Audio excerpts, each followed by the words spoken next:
overseas Israelis marked the solemn anniversary of the attacks against the backdrop of ongoing fighting. A somber memorial ceremony was held at the site of the Nova Music Festival, where hundreds were killed last year.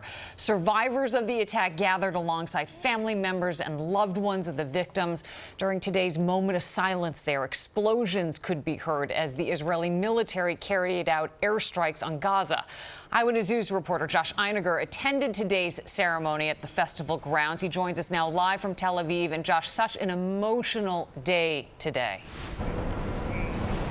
Oh, emotional doesn't even begin to cover it, Liz. We were standing there watching people racked with tears and sobbing, trying desperately a year later still to understand things that are truly incomprehensible. We are now in the middle of Tel Aviv in a place that's become known as Hostage Square. It's a place where hostage families and those who support them have gravitated for much of the past year. And after 11 o'clock on a weeknight, there still are quite a few people here, a few dozen people. There's a guy with a guitar. They're just sitting, singing, and reflecting quietly on the year their world changed. This morning, over the desert sands of southern Israel, the sun rose like it did exactly 1 year ago, shining a light on an aching sadness that's just as raw, just as excruciating as ever. I heard David, my boyfriend, last breath.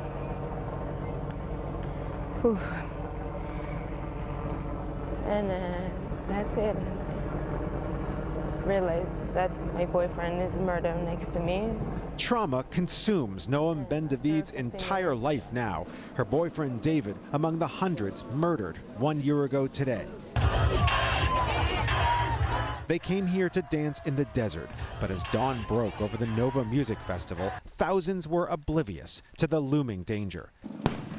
Today, with Israeli artillery still shaking the ground, family members congregated at this sacred place. Parents, siblings, partners, leaning on each other, some sobbing uncontrollably as they visited the last place their loved ones lived. This is where Israel suffered its single greatest loss of life on October 7th. 364 people were slaughtered in this field in southern Israel as they enjoyed the end of an all-night music festival. Now their faces smile back at you all across this field, and today their loved ones return to remember the moment the music stopped and the nightmare began. They were hunted down. I mean, there's literally killing fields we're sitting on. And then you look at the beauty of this place. It's hard stuff.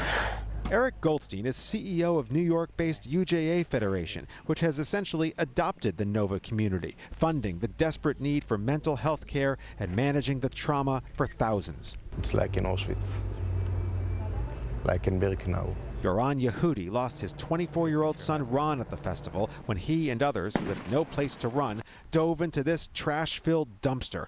But the terrorists found them anyway and strafed the crowd with automatic gunfire, killing 9 people and wounding 4. Ron's dad bought the dumpster and repurposed it into a memorial, complete with the garbage where his son lay dying, with a group of strangers like Noam Ben David, who today is very much alive.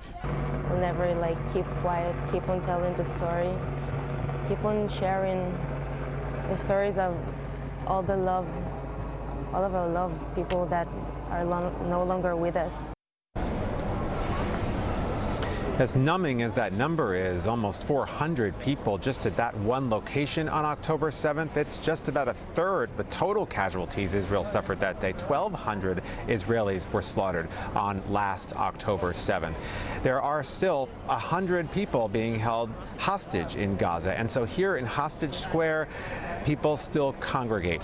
And the subtext of everything is the current state of affairs, and particularly with Iran. Benjamin Netanyahu, the prime minister, has vowed he will offer retribution to Iran for its barrage of missiles it fired here just last week. But what he does and when he will do it is still unclear, and that only ratchets up the anxiety as people here look toward a second year of this nightmare. We are live in Tel Aviv tonight. Josh Einiger, Channel 7 Eyewitness News.